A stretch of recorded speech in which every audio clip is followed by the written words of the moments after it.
Thank you. I'll take the report as read. I just want to raise a couple of issues that aren't in the report. Just a reminder that we've announced our partnerships approvals.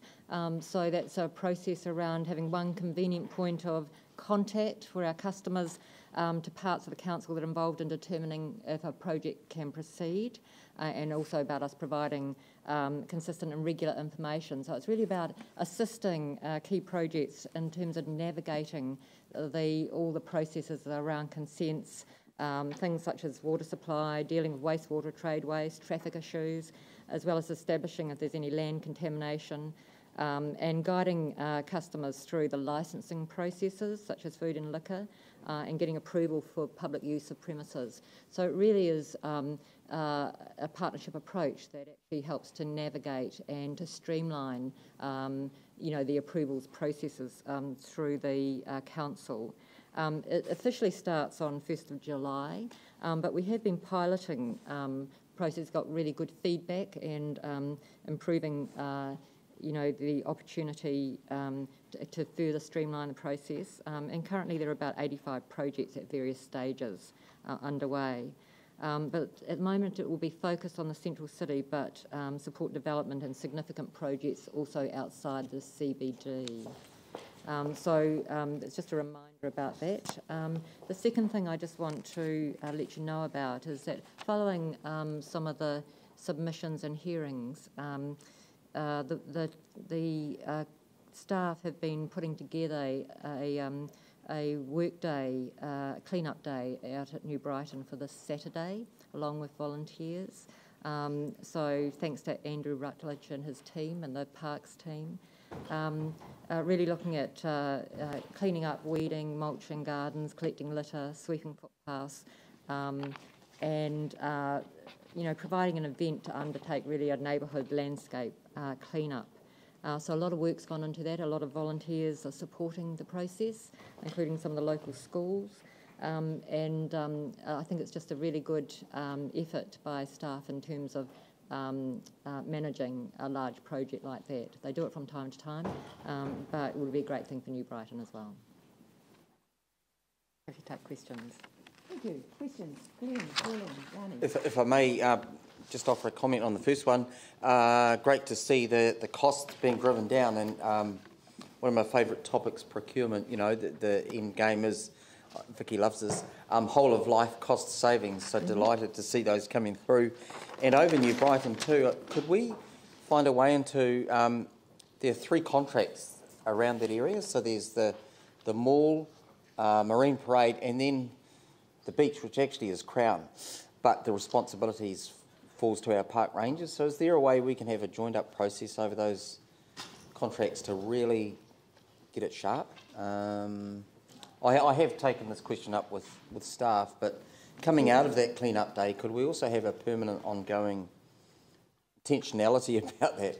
I think that's what the community is looking for. I think as part of our review of all contracts, we'll be looking at opportunities to again streamline, aggregate, and thinking about the performance of those contracts as well. So that's an ongoing process, but certainly take it on board that you want to see some specific action around there. Yes, please. Yeah, a real focus, and I think it's one thing that's come through the submissions. It's not just about money, but sometimes it's not always deliberate, but just sometimes the silos that fall, even with contracts, so they're not joined up. If we could bring it all together, along with that package tomorrow would be... That's what we're really interested in looking at, how we reduce silos, how we work together and integrate some... Because they also want us to do the basics well, like the rubbish bins and the toilets. Thank you. Yeah, thank you. Just to add to that, Glenn, there's a whole map of the area that they're doing that I'll give you later, along with the whole work plan and things. Yeah. So Pauline was next. It's on that as well. So this is council leaders that Carleen has initiated. So because Keep New Zealand Beautiful run one in September, New Zealand wide, Clean Up New Zealand, and I think that if this is successful, it will be quite good to run one in conjunction with them as well, and they provide a lot of materials and things. So if that could be flagged as well, and if we can get some good publicity about this, it would be great, and really good for New Brighton to bring the people together, and also maybe some measurement of what they get, of what type of rubbish there is, so that people know, hang on, we've got to address this problem. A lot of it's coffee cups or, I don't know, whatever, so that we can get a message out there, hey guys, you know, just work on what you do with your rubbish would be really good. Take it with you. Yep, thank you. I've got Yanni, and then Paul, and then Dave. Thank you. I was particularly interested in the carry forward. So, you know, I guess we're carrying forward 600 million of earthquake repairs.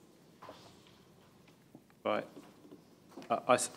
I'm still struggling, given our long-term plan, how that's going to be reflected in terms of the things that we need to spend money on and when. What else can we do to address this huge carry forward issue? Because it does seem hard for people to understand why things are taking so long and not being done, and yet we're not spending the money. So it's not a financial issue; it's a capacity issue. And do we need to have a review of SCIRT to try and find out why these things are being delayed? I'll just comment and ask Dave Adamson to comment as well. It's a complex issue. There are many things that need to be considered.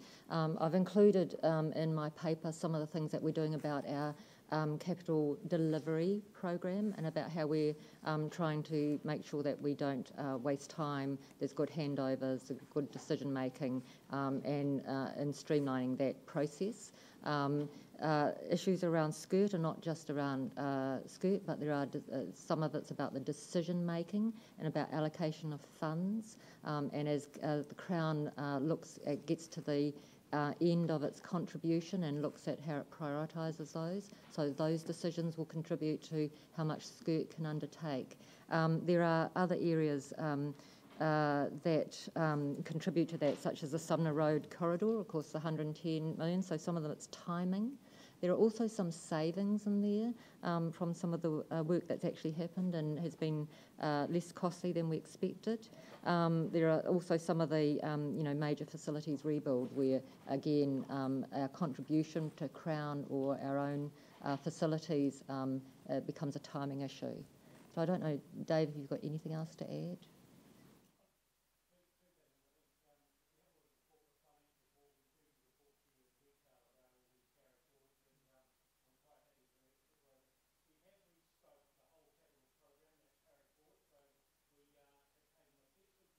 We've got available.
Go through the implications of it. So the work will get done.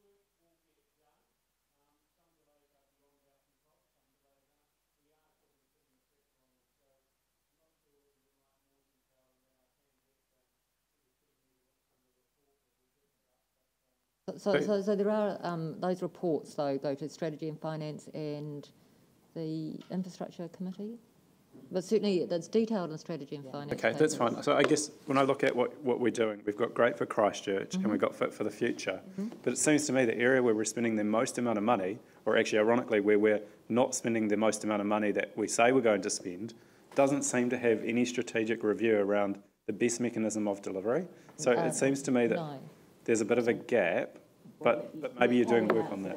Yeah. I don't think she'll agree with you. No, I don't. So if you look on page 28, the capital end-to-end process review.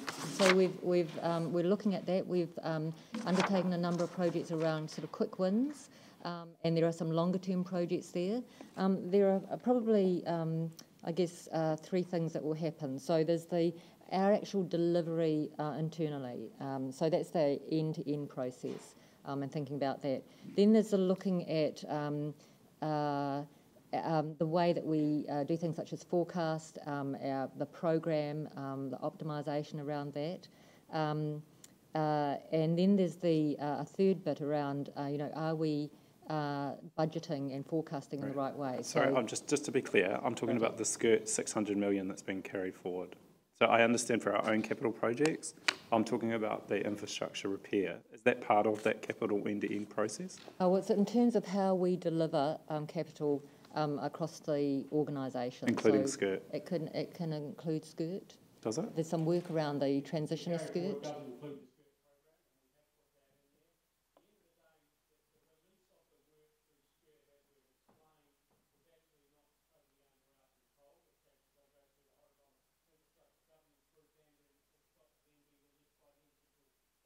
There's no issues really around work that involves ourselves in the investigator, but basically the Crown on horizontal infrastructure, saying in that report, Okay, so that's fine. So work to be done, and I just have it raised. Can I just ask two other questions? One is the Send Snap Solve mobile app you said has been really had positive feedback. Mm-hmm. The feedback I've had is that it's great for people reporting, mm-hmm. but people haven't had much follow-up. So can you confirm that there's some sort of review of encouraging people to report, but what actually happens to those requests? Because I mean, I've used it myself, and when I've rung up, nothing's no, it's a good question. So you were talking about Snap Send Solve. Yeah. So at the moment that comes into the organisation, and rather than at the moment having an electronic process that follows it through, it's a manual process, so that it's then referred to the particular departments. So we'll be looking at how that works and how we can get the feedback back to whoever's sent in the complaint or the issue in a way that doesn't add more resource. So at the moment, quite a lot of our calls to call centres are rework, where people have put in a concern or complaint, and then we're spending time phoning them back. So we need to find an electronic way to be able to do that. Yeah. But it's more checking that, like if they say fix this pothole or this pothole needs fixing, that pothole gets fixed within 2 weeks or 3 weeks, and they're told.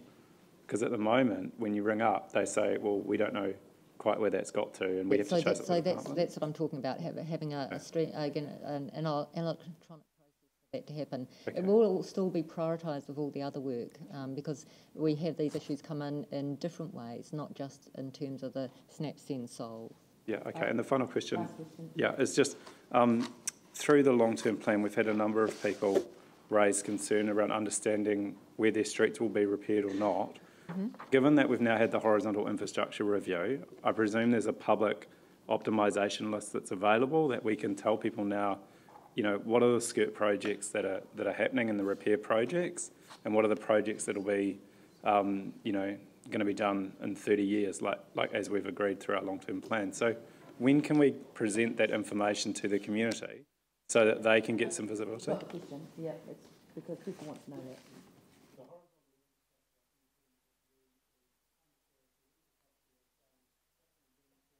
The basis of discussion between Crown and the Council regarding, once that discussion's had and we've landed all the issues around the horizontal infrastructure, then the final program will be optimised and then we will be able to come out. Timing of that, I think fair to say on both sides of the table, they want to do it as soon as possible. But some of the issues will need to go all the way, I presume, to Council here and probably to Cabinet. So there is a process. I don't think staff have got the ability to... Just in terms of the first crack at that, likely to be able to be public. I know that some of them are going to be long and convoluted, but There's a big section of projects that have been endorsed by the HIG but haven't been approved by the funders, and there's another section of program that was being not endorsed by the HIG but by identified in the independent review that needs to go through that agreement. So basically the information we'd put out could be very misleading at this point in time. But for the council's own works, in terms of street repair and things like that, do we have a kind of a 5-year plan, 10-year plan? Got in the plan, but they have assumed, I presume, and look, I'd have to go and talk to Chris Gregory and his team. They've assumed an end point coming out of the SCIRT program, I would imagine. I wonder just for next month, if you could just let us know the likely timetable for all that, that would be really helpful. Thanks, Shannon.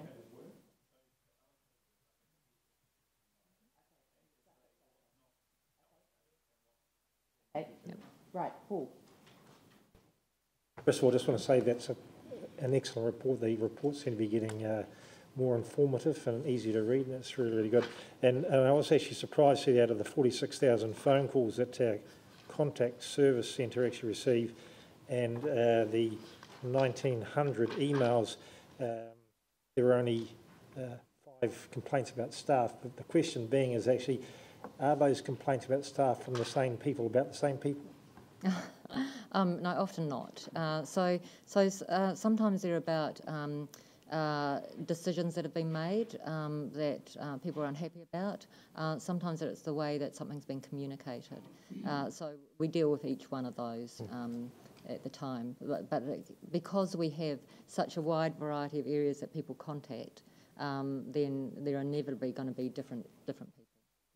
5 complaints out of that many calls received is fantastic. On the whole, we get very positive feedback from the call centre and the service areas, and other frontline staff that we have. Thank you, Dave. Morning, Dave.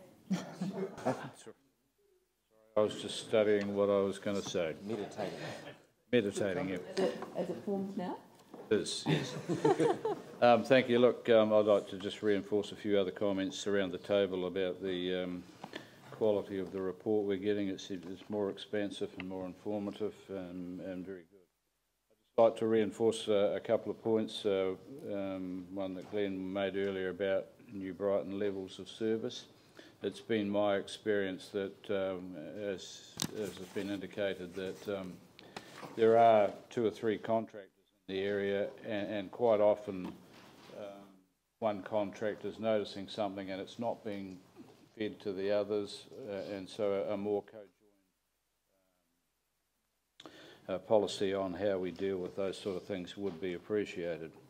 I'd just like to probably reinforce a few comments that it has been elaborated on by previous speakers about the concern on the capital expenditure only going to be 59% at year end, and equally the EQ rebuild accounts for 36% of our budget, and yet we're only spending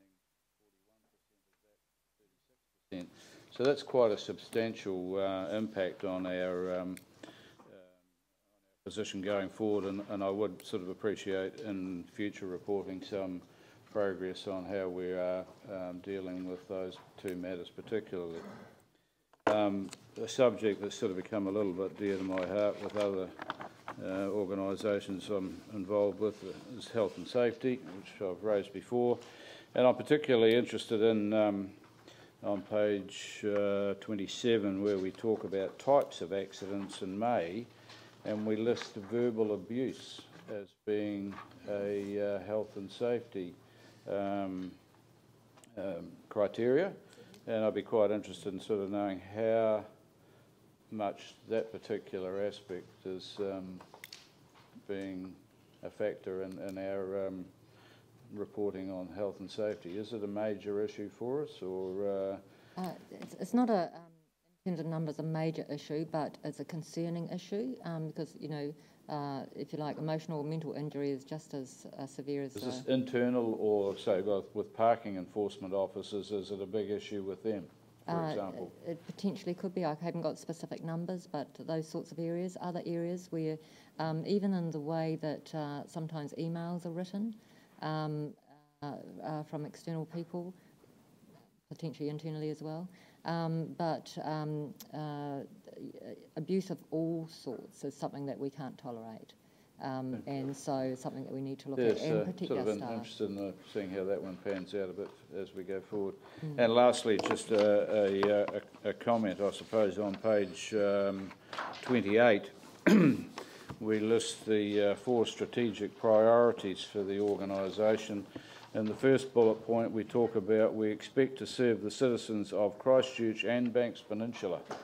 I think that's probably a little bit of a disservice. Banks Peninsula is part of Christchurch, so then we talk about Christchurch in the rest of the document, but splitting the two there probably exacerbates a bit of division that we don't particularly want to carry forward, I think.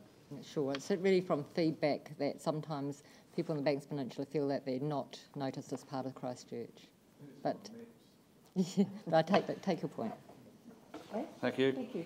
I've got Phil, Jimmy, Ali, and then Andrew. Thanks for your report, Carleen.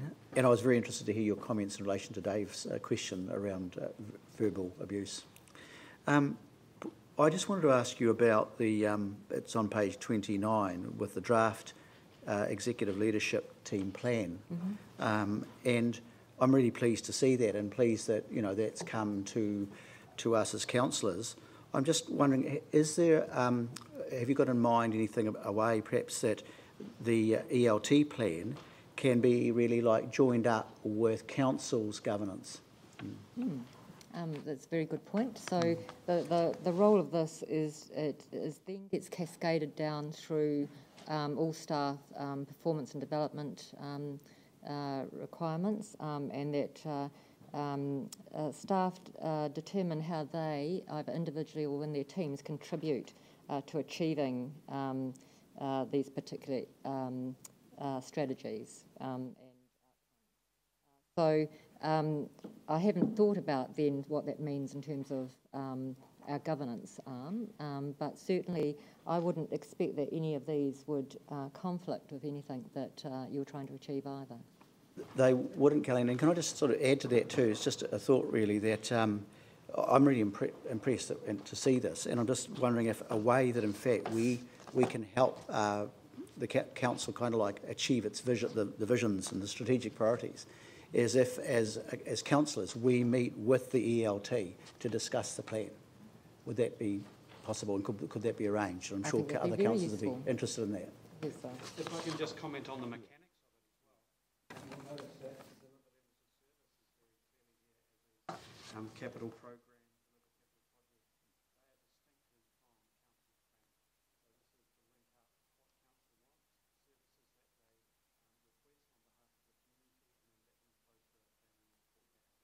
so as well as that meeting. Thanks, Peter. Thanks. Jimmy, Ali, Andrew, I've got.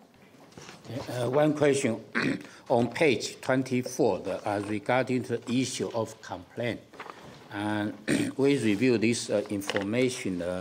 Looks like in April they have 90 complaints, but in May it's 100, and most of them is kind of a particular concern, like a street sweeping, place of traffic, island, etc. I just want to know what's the difference between this specific complaint and our regular, through our channel, like a service center or call center, where they seeking some issue, get the customer the service request number. Is any difference? Or so we do receive formal complaints as well as requests for service. And our formal complaints will come in a number of ways, and we'll deal with them as complaints. Service requests we'll deal with. So this is a formal complaint? It is, yeah. Okay. If this is a formal complaint, I just want to know whether we have any the process, For instance, we receive this complaint, and we have process until the customer, they are even not satisfaction, but they at least acceptable our kind of response. Have any time frame a channel, etc. Any whether we might have at least further information. And also, I review on page 28, one of the 4 strategic priority for ELT. The first one is improve public service. So this information probably is very, very good information, for us to improve our public service. This is my recommendation. Right, so we do use complaints and issues raised as in an ongoing way to improve our service, yes. And it's actually really helpful to do that. But are you suggesting that we publicise what those complaints are? But at least probably whether can give us as a reference, whether this we have dealing with make the people a satisfaction, etc. Yes. So there will be some privacy issues in there, but we can find a way of so that you get a better sense of what some of the issues are. Okay, thank you. Thank you. Ali, then Andrew. I just wanted to make a comment on the Snap Send Solve, which I agree is a fantastic thing, and I've used several times, including a test of my lunch, which came back with a comment, looks nice. So just to make sure it worked. My point is that I've used it about 7 or 8 times, and I just want to pick up on what Yanni said. We can't underestimate the importance of getting that communication right. What I'm or as in follow-up, what I'm hearing is it's something you're looking at. What I want to hear is, yes, something's in place and it's starting next Monday. Because I think what will happen is, if you've got people using it and people are not getting that follow-up, they'll give it away. So I just wanted to really reiterate that and how important it is to have that operating soon. Well, thank you. Andrew. Yeah, I just wanted to refer to the top paragraph in the middle column on page 24, remote participation in council hearings and seminars. And of course, this is particularly relevant to the more remote parts of the city. Banks Peninsula, I guess, is one of those areas that really will benefit from this. Coming to the last sentence in that paragraph, until standing orders are amended, they cannot participate remotely as decision makers. So obviously we've been able to use this as part of the hearings and so that people can attend seminars and so on. And I've been in a number of meetings where this has worked very successfully. Is there any work going on around making a recommendation on standing orders, or would it require a resolution of council before that work could start?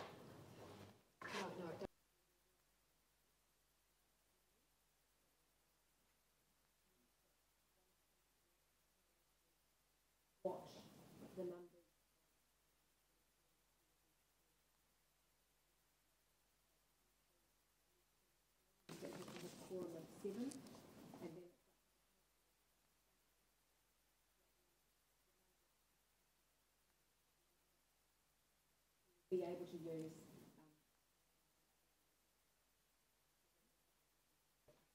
Working on that. Thank you. Thank you. Okay, so move